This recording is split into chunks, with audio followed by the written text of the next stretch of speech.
राधे राधे दोस्तों। कैसे हैं आप सभी? आई होप आप सब बहुत अच्छे होंगे। मैं भी बहुत अच्छी हूँ। बहुत अच्छी तो नहीं कह सकते, बस अच्छी हूँ मैं आप सबकी दुआ से। ये भी हूँ तो आप सबकी दुआ से ही।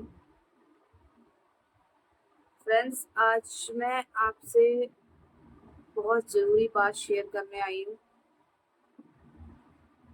मैं करना तो नहीं चाह रही थी, लेकिन करना भी बहुत ज़रूरी है, क्योंकि आप सब लोग भी मुझे पूछते रहते हो इस बारे में, तो मैं सबको अलग अलग से जवाब नहीं दे सकती हूँ इस बारे में। और मैं इस चीज़ को बार बार याद भी नहीं करना चाहती हूँ। इसीलिए बहुत हिम्मत जुटा के मैं आज आप सबके सामने आई हूँ ये बात बताने के लिए। इसीलिए मेरा ब्लॉग काफ़ी लेट हो गया है ये, क्योंकि मेरा मन नहीं कर रहा था कि बिल्कुल भी कि मैं आप सबके साथ ये चीज़ शेयर करूँ। लेकिन जब हम अच्छी चीज़ें शेयर कर सकते हैं तो फिर ये क्यों नहीं।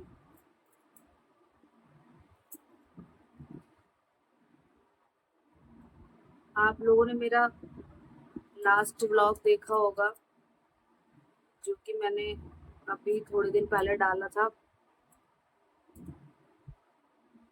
1 हफ्ते के करीब, मैंने 6 दिन पहले डाला था वो ब्लॉग, जिसमें मैंने आप सभी को बताया था कि मेरा 5th मंथ तो कंप्लीट हो गया है। और मैंने 5th मंथ में जो वो लेवल 2 का अल्ट्रासाउंड होता है वो मैंने अपना कराया। लेवल 2 एक बड़ा अल्ट्रासाउंड होता है जो कि 5th मंथ में होता है। स्केन 2 भी बोलते हैं उसको। कलर वाला जो हमारा अल्ट्रासाउंड होता है वो मैंने कराया था अपना। और मुझे मेरी डॉक्टर ने सजेस्ट नहीं किया था कि ये अल्ट्रासाउंड कराना है।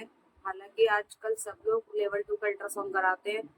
मैंने आज के टाइम पे भी नहीं कराया था, और मैं इस बार भी नहीं कराने वाली थी, क्योंकि मुझे क्योंकि कोई प्रॉब्लम नहीं हो रही थी बिल्कुल भी। और लेकिन अचानक से फिर मुझे लगा कि करा लेना चाहिए अल्ट्रासाउंड। तो मेरा 5th मंथ कंप्लीट ही हो गया था जस्ट। और वो अल्ट्रासाउंड 5th मंथ में ही होता है, लेवल 2 अल्ट्रासाउंड। तो शायद ये भगवान की मर्जी थी जो कि मैं अल्ट्रासाउंड करा के आई, क्योंकि हम लोग जो चाहते हैं ना, वो हम चाहते तो हैं, लेकिन होता किसकी मर्जी से? वो होता सिर्फ भगवान की मर्जी से। हमारी मर्जी से कुछ भी नहीं होता है। हम इस दुनिया में सिर्फ और सिर्फ कठपुतली हैं ऊपर वाले की। जब जैसे जो चाहता है, जैसे उसको नचाना है, वैसे वो हमें नचा सकता है। जो करता है वो अच्छे के लिए ही करता है, हमारे लिए। हम उसके बच्चे हैं, तो वो हमारे साथ कुछ गलत नहीं करेगा। लेकिन एक जब माँ अपने बच्चे को पेट में रखती है ना, तो उससे उसकी सारी भावनाएं जुड़ जाती है कि वो जाहिर नहीं कर सकती उस चीज को, किसी के आगे नहीं बोल सकती है। तो फ्रेंड्स, जब मैंने अल्ट्रासाउंड कराया जाके, आपको मैंने पिछले ब्लॉग में बताया था कि उस अल्ट्रासाउंड में बिल्कुल भी उम्मीद नहीं थी मुझे कि ऐसा कुछ आएगा।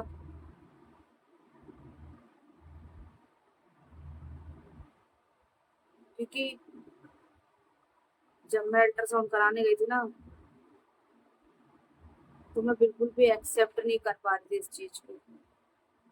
अल्ट्रासाउंड जब मैंने कराया, तो वहां पर पहले जहां मैं अल्ट्रासाउंड कराने गई थी, वहां पर अल्ट्रासाउंड में बेबी का सर ही नहीं दिख रहा था। बाकी सब चीज उनको दिख रही थी मशीन में। उनका सर उनको नहीं दिख रहा था, मैम को। तो उन्होंने फिर भी मुझे उठाया और बोला कि थोड़ा सा तुम कुछ खा पी लो, उसके बाद मैं दोबारा से चेक करती हूँ। बच्चा हिल नहीं रहा है शायद, एक जगह पे बैठा है। तो और मैंने सुबह से कुछ खाया भी नहीं था उस टाइम पे, तो शायद इस वजह से। तो डॉक्टर ने बोला सुबह से कुछ खाया नहीं है तुमने, इसलिए तुम खाओ। और एक फ्रूटी मैंने बिस्किट ले लिया था। जब मैंने खाया तो बेबी थोड़ा सा हिला। दोबारा से जब मैम ने चेक किया, मुझे अल्ट्रासाउंड किया मेरा, दोबारा से मशीन में चेक किया, तब सब कुछ दिख रहा था। आंखें भी दिख रही थी, पैर भी दिख, हाथ भी, सब चीज उसकी दिख रही थी, लेकिन फिर भी उसका सर उनको नजर नहीं आ रहा था। तो फिर मैम ने मेरे से बोला कि मुझे बच्चे के सर में कुछ गड़बड़ लग रही है। तो उन्होंने मुझे दूसरी जगह सजेस्ट किया कि आप यहाँ पर, मैं एड्रेस दे देती हूँ, यहाँ पर अपना अल्ट्रासाउंड करा के आओ। और उन्होंने मुझसे एक भी रुपये नहीं लिए। जो भी उन्होंने पैसे लिए थे मेरे से अल्ट्रासाउंड के, वो मुझे वापस कर दिए। उन्होंने कोई रिपोर्ट बना के नहीं दी, क्योंकि उनको डाउट था कि शायद मेरी मशीन में शायद ऐसे गलती हो सकती है। तो उन्होंने जहाँ पर 3D 4D अल्ट्रासाउंड होते हैं वहाँ पर उन्होंने मुझे भेजा, बड़ी मशीन जो होती है अल्ट्रासाउंड की, कि एक बार वहाँ पर भी कंफर्म कर लो, मुझे थोड़ी सी डाउट लग रही है और मैं गलत भी हो सकती हूँ, मैम ने ये बोला। तो उस टाइम तो मुझे ऐसा लगा शायद मैम की मशीन में ही गड़बड़ है, कुछ नहीं दिख रहा है, तो शायद क्या पता दूसरी बड़ी मशीन में अच्छे से दिख जाए, यहाँ पता नहीं चल रहा है। तो हम लोग उसी टाइम, देर ना करते हुए बिल्कुल, हम उसी टाइम जल्दी से दूसरी जगह जहाँ पर उन्होंने हमें बताया था वहां पर हम अल्ट्रासाउंड के लिए चले गए। जब मैं वहां पर अल्ट्रासाउंड के लिए गई तो वहां पर जब मुझे अंदर ले जाकर अल्ट्रासाउंड किया, वहां पर सर थे जो अल्ट्रासाउंड कर रहे थे। जब वहाँ सर ने अल्ट्रासाउंड किया, डॉक्टर ने अल्ट्रासाउंड किया वहाँ पर, स्किन डॉक्टर जो होते हैं, उन्होंने जो अल्ट्रासाउंड किया, तो वो काफ़ी देर तक होता है लेवल 2 अल्ट्रासाउंड, क्योंकि हर जगह से उसको चेक किया जाता है, हर तरफ से उसको चेक करते हैं, क्योंकि उसमें लेवल 2 अल्ट्रासाउंड में बच्चे के बॉडी पार्ट्स जो होते हैं वो क्लियरली पता चल जाते हैं, क्लियरली उन बॉडी पार्टों को रीड किया जाता है, पढ़ा जाता है, कैसे है बॉडी पार्ट्स, अच्छे से ग्रो कर रहे हैं कि नहीं कर रहे, अच्छे से बच्चा ग्रो कर रहा है, हाथ पैर अच्छे से बने हैं कि नहीं बने हैं, सब चीज उसमें दिख जाती है। तो इसलिए उसमें थोड़ा सा टाइम लगता है। जिन्होंने करवाया होगा वो सब जानते होंगे लेवल 2 अल्ट्रासाउंड के बारे में। मैंने ही फर्स्ट टाइम कराया था, क्योंकि मेरा अंश के टाइम में कोई लेवल 2 अल्ट्रासाउंड नहीं हुआ, नॉर्मल वाले अल्ट्रासाउंड जो होते हैं वही अल्ट्रासाउंड हुए थे।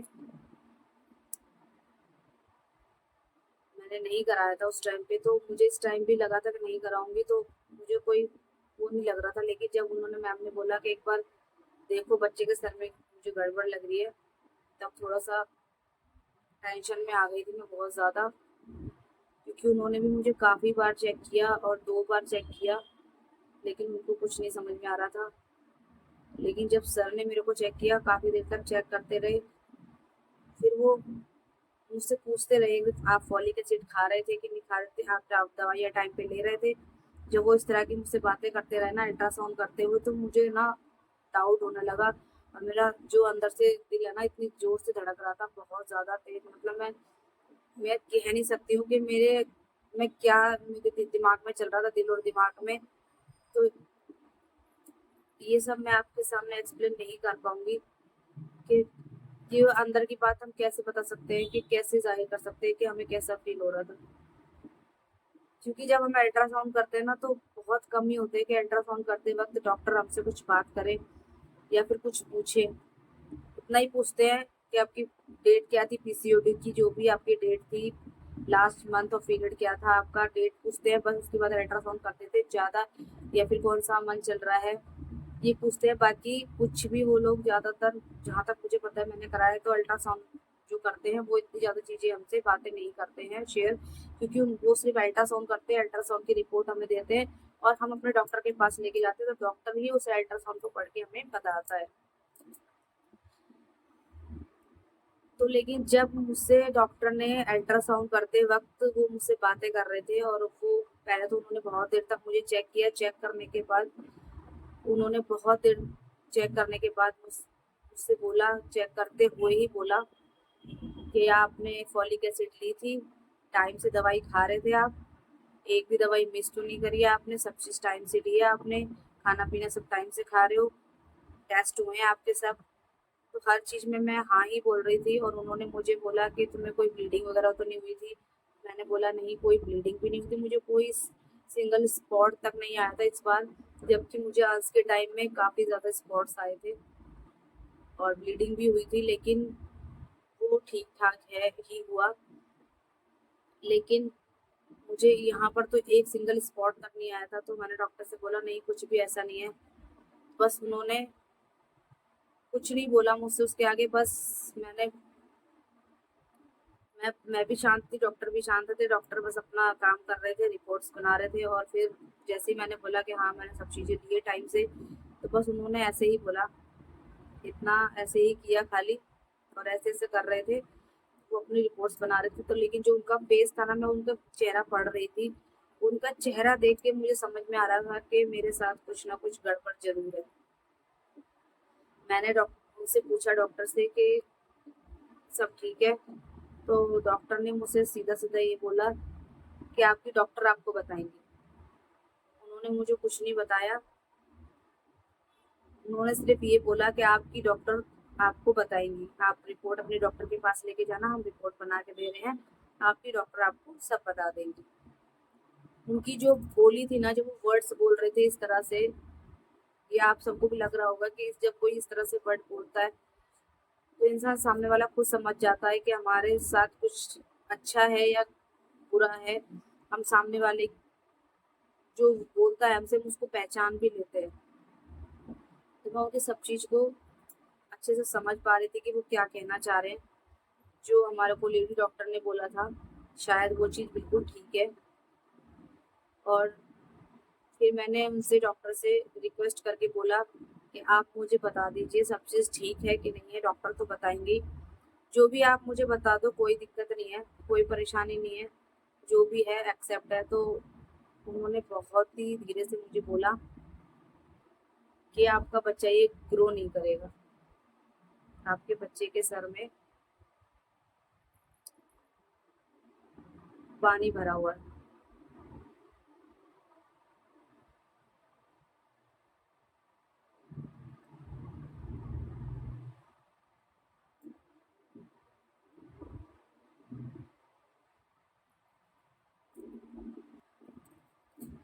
Sorry friends.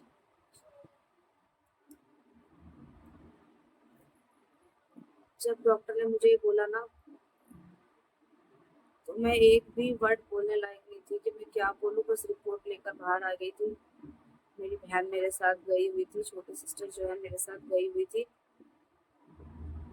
जैसी मैं रिपोर्ट लेकर बाहर आई, वो मेरे से बोल रही थी कैसी आई रिपोर्ट। मैं कुछ भी नहीं बोल पा रही थी, कुछ भी नहीं बोल पा रही थी। बहुत बुरा लग रहा था मुझे उस टाइम। जो वक्त था ना, मैं उस वक्त को बता नहीं सकती बिल्कुल भी। मेरी बहन बार बार बोल रही थी कि रिपोर्ट कैसी आई है। बस उसके 2-3 बार पूछने के बाद मैंने सिर्फ इतना ही बोला, घर जाके बताऊंगी, अच्छी नहीं आई है रिपोर्ट। बस इतना ही बोला। हम सीधा घर आ गए रिक्शा लेके। और मैं जैसे ही क्लिनिक से बाहर निकली, रिक्शे में बैठती, मैं मतलब अपने आंसू कंट्रोल नहीं कर पाई। मैं बहुत रो रही थी। क्योंकि जब हम अपने बच्चे को, यार होता है ना, जब हम कंसीव करते हैं, ऐसा नहीं है कि मेरे पास औलाद नहीं है। मेरे पास भगवान की दुआ से एक अच्छा खासा बेटा भी है मेरे पास, और बहुत ही अच्छा है।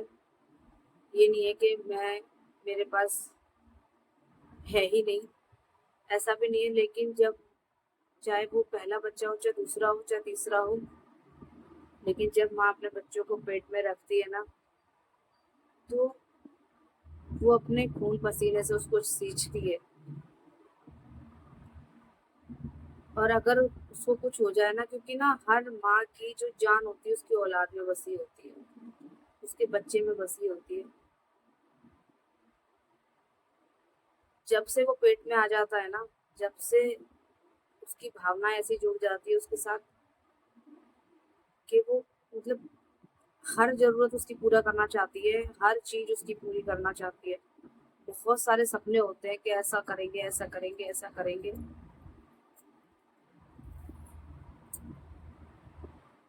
तो फ्रेंड्स, जो भी हुआ जैसा भी हुआ, हम उस रिपोर्ट को लेकर अपने डॉक्टर के पास गए। डॉक्टर ने वहाँ पर हमें बोला कि ये बेबी आपको टर्मिनेट कराना पड़ेगा, अबॉर्शन कराना पड़ेगा इसका, ये बच्चा ग्रो नहीं करेगा, इसका कोई इलाज नहीं है। हमने फिर भी बोला डॉक्टर आप कोई अगर कोई इसका इलाज हो कैसा भी हो आप हमें बताया, हम कर लेंगे, कुछ भी होगा। तो डॉक्टर ने बोला कि इसका कोई भी इलाज नहीं है, ये बच्चा ग्रो नहीं करेगा, इसको आपको निकलवाना ही आपके लिए बेहतर है, वरना आप जिंदगी भर परेशान रहोगे। बच्चा जो है ग्रो नहीं करेगा, उसमें दिमाग नहीं होगा, एब नॉर्मल बच्चा होगा बिल्कुल ही, तो उसका दिमाग काम नहीं करेगा, तो उसको आपको जिंदगी भर ऐसे ही रखना पड़ेगा, फिर आप लोग परेशान होगे, तो इसको निकलवाना ही बेहतर है। बस इतना बोलकर उन्होंने आगे कुछ नहीं बोला। हमें वहां से रिपोर्ट लेकर चले आए अपने घर पे वापस। फिर भी हमारा मन नहीं माना, मैं बहुत रोई, घर पर आकर बहुत रोई, इतना रो रही थी, लेकिन फिर भी मेरा बिल्कुल मन नहीं माना। तो वहाँ पर एक हॉस्पिटल और है, तो दिलशाद गार्डन में, तो मेरी बहन बोली कि वो बहुत अच्छा हॉस्पिटल है, एक बार उन मैम के पास भी जाके देखते हैं। तो मैंने वहाँ भी देर नहीं करी जाते हुए, जहाँ की मुझे पैसे खर्च हो रहे थे होने दो। मुझे उस टाइम पैसों की भी चिंता नहीं हो रही थी कि भाई इतना महंगा अल्ट्रासाउंड हुआ है और स्कैन हुआ है मेरा, और उसके बाद जब हम दूसरे डॉक्टर के पास जाएंगे उसकी फीस भी होती है, पीडी फीस भी होती है, सब चीज़ होती है, और जितने भी डॉक्टर के पास जाते हैं सब अपना अपना अल्ट्रासाउंड करते हैं, वो भी फीस अलग ही जाती है। मुझे उसकी कोई टेंशन नहीं हो रही थी। मैंने अपने हस्बैंड से भी बोला था फ़ोन करके, तो उन्होंने भी बोला कि जाओ दिखा के आओ अभी दूसरे डॉक्टर के पास भी, वो भी मेरा हर चीज़ में साथ दे रहे थे इतने अच्छे से। तो मैंने देर नहीं करी और मैं फिर भी दूसरे हॉस्पिटल फिर गई उस रिपोर्ट को लेकर। मैंने वो रिपोर्ट वहाँ पर भी दिखाई, तो डॉक्टर ने उसको टर्मिनेट के लिए ही मुझे सजेशन दिया। उन्होंने रिपोर्ट देखी और डायरेक्ट उन्होंने मुझसे ये बोला कि इसको टर्मिनेट कराना पड़ेगा, इसको रखना बेकार है, ये बच्चा ग्रो नहीं करेगा, इतना बोला। तो मैं कुछ बोल ही नहीं सकती थी। उनसे भी मैंने मैम से यही बोला कि मैम अगर कुछ हो सकता है तो बता दीजिए, अगर कुछ भी हो सकता है तो उन्होंने साफ मना कर दिया कि इस बच्चे का कुछ नहीं हो सकता है, आप इसको निकलवा लें, वही अच्छा होगा आपके लिए। हम वहां से भी अपनी उम्मीद को तोड़ते हुए वापस आ गए। अब वहां पे जब मैं गई तो बिल्कुल मेरी उम्मीद खत्म ही हो गई थी एकदम से। और इस टाइम पे मेरे हस्बैंड ने मुझे इतना साथ दिया है ना, बहुत ज्यादा साथ दिया है। 5 महीने की प्रेगनेंसी में उन्होंने मेरा इतना ख्याल रखा है, बहुत ज्यादा ख्याल रखा, खाने पीने से लेके हर चीज से लेके इतना ज्यादा ख्याल रखा, इतनी मेरी केयर की है ना कि मैं उस केयर को भूल नहीं सकती हूँ, इतनी केयर की है मेरी। और मुझे इतनी सी भी परेशानी, सिंगल परेशानी भी नहीं थी मुझे, इवन कि इतना सा भी मुझे कोई परेशानी हो रही हो, मुझे कोई परेशानी नहीं थी इस प्रेगनेंसी में। सब चीज स्मूथली चल रहा था, एकदम से बिल्कुल अच्छे से चल रहा था, कि कोई भी दिक्कत कोई परेशानी नहीं थी मुझे। मेरी दवाइयाँ बस चल रही थी जो कि नॉर्मल चलती है, विटामिन कैल्शियम की मेरी दवाइयाँ चल रही थी, फॉलिक एसिड वगैरह सब चीज मैंने लिया था, लेकिन मुझे कितनी सी भी परेशानी नहीं थी। फिर भी मेरे को ये लगा ही नहीं था कि मैं मेरे अल्ट्रासाउंड में कुछ इस तरह की गड़बड़ आएगी मेरे साथ, बिल्कुल भी नहीं लग रहा था मुझे ऐसा कि मेरे साथ ऐसी गड़बड़ होगी। मैंने अपने हस्बैंड को भी बताने की बताने के लिए फोन करा, लेकिन मैं बता ही नहीं पाई उनको। मेरी बहन ने उनको फोन करके बताया, मम्मी ने बताया, वो मुझसे बात कर रहे थे, लेकिन मैं उनसे बातें भी नहीं कर पा रही थी। मैं बहुत रो रही थी, बहुत ज्यादा रो रही थी। उस टाइम पे मैं अपने मायके में थी, आप सबको पता है, क्योंकि मैंने लास्ट ब्लॉग भी अपने मायके का ही डाला है। तो उन्होंने जब फ़ोन करा कि मुझसे बात करो, उन्होंने बहुत समझाने की कोशिश करी, मैं उनसे बात नहीं कर पा रही थी। उन्होंने बहुत समझाया कि कोई बात नहीं, सब कुछ ठीक हो जाएगा, फिर से आ जाएगा बेबी, तो कोई दिक्कत नहीं है, अभी जो दुनिया में आया ही नहीं है उसके लिए क्या रोना। लेकिन सामने वाले को हम कैसे समझाएं? देखो, 4 लोग आते हैं वो समझा के चले जाते हैं। हस्बैंड जी को भी दुख हुआ है, क्योंकि हम माँ बाप बनने वाले थे, दोबारा से पेरेंट्स बनने वाले थे हम, तो जो दुख हम लोगों को हुआ है, सबको दुख होता है। हमारे मम्मी पापा को भी दुख हुआ है, बहुत ज्यादा दुख हुआ है, लेकिन जितना दुख एक माँ को होता है ना, उतना दुख अगर मुझे कोई तकलीफ होगी ना तो मेरी मम्मी सबसे पहले रोने लग जाएंगी। इतना दुख उनको होता है, क्योंकि उन्होंने हमें जन्म दिया है। तो वही चीज अब जब हम माँ बन रहे हैं ना, तो हमें पता है कि एक माँ की तकलीफ क्या होती है। हमें 4 लोग समझा के चले जाएंगे, कोई बात नहीं, जो जाना था चला गया, लेकिन जो जिस पर बीती है ना वही जानता है कि हमारे पे क्या बीती है, हम हमारे अंदर क्या चल रहा है। तो फ्रेंड्स, जो भी था जैसा भी था, भगवान किसी के साथ ऐसा ना करे। अगर भगवान किसी की गोद भर रहा है ना तो अच्छे से दे, अच्छे से दे, बिल्कुल सुरक्षित दे उसको, अच्छे से हो जाए सब कुछ। आए तो अच्छे से आए, नहीं तो ना आए, क्योंकि ये दुख बार बार नहीं झेला जा सकता। और मेरे साथ ऐसा 2 बार हो गया है। पिछले साल भी मेरे साथ हुआ था, लेकिन पिछले साल मेरा 3 महीने का बेबी जो है वो मिसकैरेज हो गया था। तो इतना मुझे उसमें दुख नहीं हुआ था, क्योंकि वो हमने बेबी प्लान भी नहीं करा था, और बेबी प्लान नहीं करा था, और फिर भी वो मुझे कंसीव हुआ था। तो हमने फिर भी रखा था उसे, क्योंकि जब बच्चा आ जाता है तो हमें करना तो भाई है। लेकिन उसके बाद इतनी ज्यादा वो नहीं थी कि हमने, और कम टाइम में वो मिसकैरेज हुआ था, तो इतना लगा भी नहीं कि कोई बात नहीं, अभी मेरे को कंसीव हुआ था और अभी 2 महीने बाद खराब हो गया, कोई दिक्कत नहीं है। लेकिन यहाँ पर मैंने उसे 5 महीने तक रखा था। बच्चा सब कुछ कर रहा था, हिल रहा था, डुल रहा था। मैं क्या बताऊं, जिंदा बच्चा पेट पेट में था मेरे। और उसको डॉक्टर ने कहा था कि इसको निकलवाना है।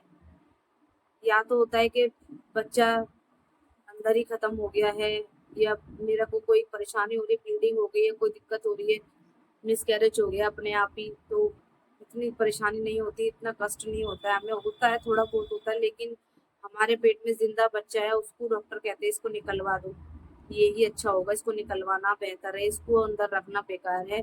ये बच्चा बिल्कुल ठीक है, सिर्फ उसके सर में परेशानी थी, इसकी वजह से उसको निकलवाना पड़ेगा। जब ऐसा कोई माँ सुनेगी ना, तो कह नहीं सकते कि, ये कुछ भी मैं बयान नहीं कर सकती। फ्रेंड्स, मेरे हस्बैंड ने मेरा इतना साथ दिया है, बहुत साथ दिया है, कि मेरे कहने पर मेरे को ये बिल्कुल भी बर्दाश्त नहीं हो रहा था, यकीन नहीं हो रहा था कि मेरा अल्ट्रासाउंड ऐसा आएगा और इतना गंदा आएगा अल्ट्रासाउंड, क्योंकि सब कुछ अच्छे से चल रहा था। फिर भी मैंने ये अपने हस्बैंड से बोला कि मेरा एक बार और अल्ट्रासाउंड करा दो, मुझे यकीन नहीं हो रहा, मेरी तसल्ली के लिए एक बार और अल्ट्रासाउंड करा दो।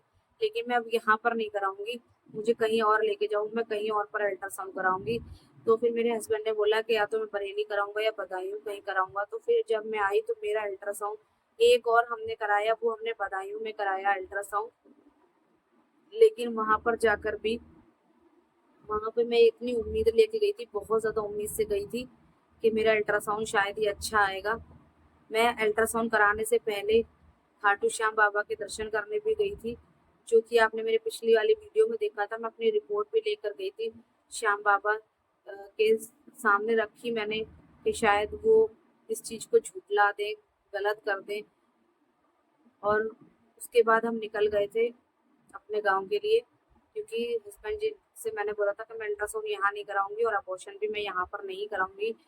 और मुझे अबॉर्शन भी नहीं कराना था, मुझे इसकी डिलीवरी करवानी थी नॉर्मल, क्योंकि बच्चा जब जिंदा है तो अबॉर्शन मैं नहीं करा सकती थी कि बच्चे को काट काट के निकाले, अच्छा नहीं लगता है। तो क्योंकि मुझे ऐसा लग रहा था कि मुझे मुझे बच्चा इस तरह से नहीं कराना है, मुझे अपना नॉर्मल डिलीवरी ही करानी है। क्योंकि जब हमारा बच्चा जिंदा है तो हम उसे जिंदा देखने को हमें मिलेगा कि हमारा बच्चा जिंदा है, कैसा पैदा हुआ है, क्या था क्या नहीं था, बेबी गर्ल थी, बेबी बॉय था, क्या था, जो भी हमें सब देखने को मिलेगा। और नॉर्मल डिलीवरी होगी तो बच्चा सही सलामत बाहर निकलेगा, बेशक थोड़ी देर के लिए वो जिंदा रहे। तो मुझे नॉर्मल डिलीवरी ही करानी थी। तो मैदानियों में मैंने अपना एक बार अल्ट्रासाउंड और कराया। वहाँ पर जब मैंने अल्ट्रासाउंड कराया तो मैं बहुत उम्मीद लेके गई थी शायद कि ये अल्ट्रासाउंड चेंज हो जाए, कुछ अच्छा आ जाए। लेकिन वहाँ भी मुझे जब डॉक्टर ने बोला कि आपकी रिपोर्ट बिल्कुल भी अच्छी नहीं आई है, बच्चे के सिर में पानी भरा हुआ है, इसको टर्मिनेट कराना ही आपके लिए सबसे ज़्यादा बेस्ट ऑप्शन है, इसको रखना बेकार है, आगे आपकी मर्जी है, इसको टर्मिनेट कराना आपके लिए बहुत बड़ा ऑप्शन है यहाँ पर, कि आप इसको टर्मिनेट कराएंगे तो आपके लिए बेस्ट है। इसकी कोई उम्मीद नहीं लगा के बैठ सकते इस बच्चे पे कि ये आगे जाके ग्रो करेगा, कुछ भी हो सकता है। तो मेरे हस्बैंड ने जब ये सुना तो उन्होंने बिल्कुल भी देर नहीं करी, उन्होंने, डॉक्टर ने फिर से ये बोला कि आप एक बार बरेली जाकर और अल्ट्रासाउंड करा लो एक बार और, क्योंकि हर डॉक्टर अपना अपना सजेशन दे रहे थे। मेरे हस्बैंड के जो फ्रेंड थे डॉक्टर हैं, वो भी, उन्होंने फिर मेरे हस्बैंड से मना कर दिया, आप कहीं भी अल्ट्रासाउंड मत कराओ, अब जो है आप डिलीवरी करा लो। क्योंकि हर डॉक्टर अपना अपना सजेशन देंगे और जिस भी डॉक्टर के पास जाओगे वो अपना अपना अल्ट्रासाउंड करेंगे। सिर्फ और सिर्फ आपके पैसे ही खर्च होंगे, रिपोर्ट आपकी यही आनी है। तो इसलिए आप बेकार के झंझट में ना पड़ो और जो भी अपना फैसला ले लो जल्दी से। और मेरे हस्बैंड ने मतलब कुछ भी नहीं सोचा, बस मुझे वो समझाते रहे, हर टाइम वो समझाते रहे मुझे। लेकिन मैं क्या करती, मेरे को समझ में नहीं आ रहा था। ना चाहते हुए मुझे अपने बेबी की डिलीवरी करानी पड़ी। 25 जून को मेरी डिलीवरी हुई थी। 25 जून को मेरे बेबी हुआ था, जो कि वो मेरे पास नहीं है अब। जहाँ से आया था वहीं चला गया वो। जिन्होंने दिया था उन्होंने ले लिया वापस मुझसे। मैं तो यही कहूंगी कि भगवान किसी के साथ भी ऐसा ना करे, किसी भी माँ को ऐसा दुख ना दे। अगर किसी को औलाद दे रहे हैं तो अच्छे से ही दें। इसमें भगवान का भी दोष नहीं है, शायद उन्होंने कुछ अच्छा ही किया है मेरे साथ। कुछ बड़ा घटने से ज्यादा यहाँ पर उन्होंने सब्र दिला दिया है। शायद कुछ बड़ा होता, होने के बाद ऐसा होता तो दुख होता। अगर मैं वो अल्ट्रासाउंड नहीं कराती तो मेरी अक्टूबर में डिलीवरी ही होती। उसके बाद अगर मुझे पता चलता तो बहुत ज्यादा दुख होता। मुझे दुख अभी भी है, मेरा बिल्कुल भी मन नहीं लगता है किसी काम में, किसी चीज में। मैं बट किसी से कुछ कह नहीं पाती हूँ। तो मैं इतना ही बोलना चाहूंगी कि भगवान कभी भी किसी को ऐसा दुख ना दे, किसी भी माँ को ऐसा दुख ना दे। जब भी दे, अच्छे से दे, अच्छे से सबकी झोली भरे। जो दुख मैंने झेला है वो कोई ना झेले। तो फ्रेंड्स, इस ब्लॉग को मैं यहीं पर एंड करती हूँ। ब्लॉग बहुत ज्यादा लंबा हो गया है। बस आप सब लोग दुआ करना कि मैं इस चीज को जल्दी से जल्दी भूल जाऊं, क्योंकि मैं इस चीज को ना बिल्कुल भी नहीं भूल पा रही, बिल्कुल भी नहीं भूल पा रही फ्रेंड्स। और मेरे दिमाग से बिल्कुल भी बातें नहीं जा रही है। तो आप सब लोग यही दुआ करना कि मैं जल्दी से इस चीज से बाहर निकल पाऊं।